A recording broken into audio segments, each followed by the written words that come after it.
రెండోది green energy, global warming, sustainable economy ఉండాలంటే green energy తప్ప వేరే మార్గం లేదు. భవిష్యత్తులో మనం తయారు చేసే ఉత్పత్తులు కూడా మామూలు కరెంటుతో తయారు చేసి పంపిస్తే వాళ్ళు అడిషనల్గా డ్యూటీస్ వేసే పరిస్థితికి వస్తున్నారు. అంటే ప్రపంచం అంతా కూడా అవేర్నెస్ వచ్చింది, గ్లోబల్ వార్మింగ్ తట్టుకోవాలంటే గ్రీన్ ఎనర్జీ వాడాలి. అందుకనే ఆ దిశ ఇక్కడ ఇండస్ట్రీ కూడా వచ్చే పరిస్థితి వస్తూ ఉంది. ఈరోజు మీరు ఒకసారి చూస్తే మనకు కావాల్సిన కరెంటు, రెండోది గ్రీన్ ఎనర్జీ మనం ఉత్పత్తి చేస్తే down stream industries, green hydrogen, green ammonia, ఇంకా చాలా డౌన్ స్ట్రీమ్ ఇండస్ట్రీస్ ఉన్నాయి. ఇది చేసి మనం ఎక్స్పోర్ట్ చేయొచ్చు వేరే దేశాలకు. అదే విశాఖపట్నంలో పెట్టిన ప్లాంట్ కూడా ఈవెన్ రేపు రాబోయే రోజుల్లో ఓడలు కానీ విమానాలు కానీ ఇవన్నీ కూడా గ్రీన్ ఎనర్జీతో రన్ చేసే పరిస్థితికి వస్తున్నారు.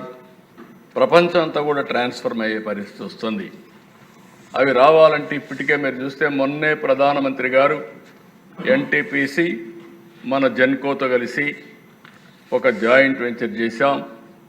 1,89,000 కోట్ల రూపాయలు పెట్టుబడులు పెట్టి గ్రీన్ హైడ్రోజన్కు ముందుకు పోతున్నారని చెప్పి కూడా నేను మీకు తెలియజేస్తున్నాను. ఇంకొక పక్కన మొన్న గ్రీన్ హైడ్రోజన్ ఒక ఇది తయారు చేసి హీరో ఎనర్జీ టెక్నాలజీస్ బ్రేక్తో తీసుకొచ్చారు. వాళ్ళు కూడా గ్రీన్ హైడ్రోజన్ తీసుకొచ్చి ఫ్యూయల్లో మిక్స్ చేసే పరిస్థితికి వచ్చారు. అది కూడా స్టార్ట్ చేశారు. మొన్న నేను ఇనాగరేట్ చేశాను.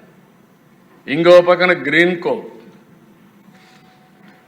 ఏదైతే సోలార్ విండ్ హైబ్రిడ్ మోడల్ 5 రూపాయలకి కరెంట్ ఉత్పత్తి చేసే పరిస్థితికి వచ్చారు. That green hydrogen, green energy. దీనికి నేరుగా కాకినాడలో green hydrogen, ammonia, down stream industries పెట్టే పరిస్థితికి వస్తున్నారు. అది కూడా ప్రాసెస్ చేస్తున్నాం. అయితే దీనికి నేను ఇవన్నీ చేసే ముందు ఈరోజు ఎనర్జీని రేపు రాబోయే రోజుల్లో ఇండస్ట్రీకి రా మెటీరియల్గా వాడుకోబోతున్నాం, ఎక్స్పోర్ట్కు వాడబోతున్నాం. దీనికి కావలసిన ఇన్ఫ్రాస్ట్రక్చర్ తయారు చేసుకుంటే ఆంధ్రప్రదేశ్ అనేది ఉద్యోగాల్లో కానీ అభివృద్ధి కానీ ఆదాయం సంపద సృష్టించుకోవడానికి ఉపయోగపడుతుంది.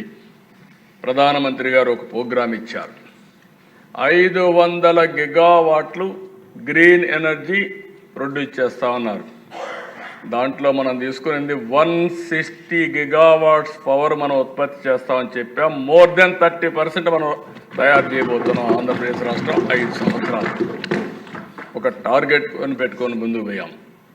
ఇక్కడ నేను మిమ్మల్ని అందరినీ కోరుతున్న ఆల్ ఎమ్మెల్యేస్ మీరు అర్థం చేసుకోవాలి. మీరు ఏం చేయక్కర్లేదు, మనసు పెట్టండి చాలు.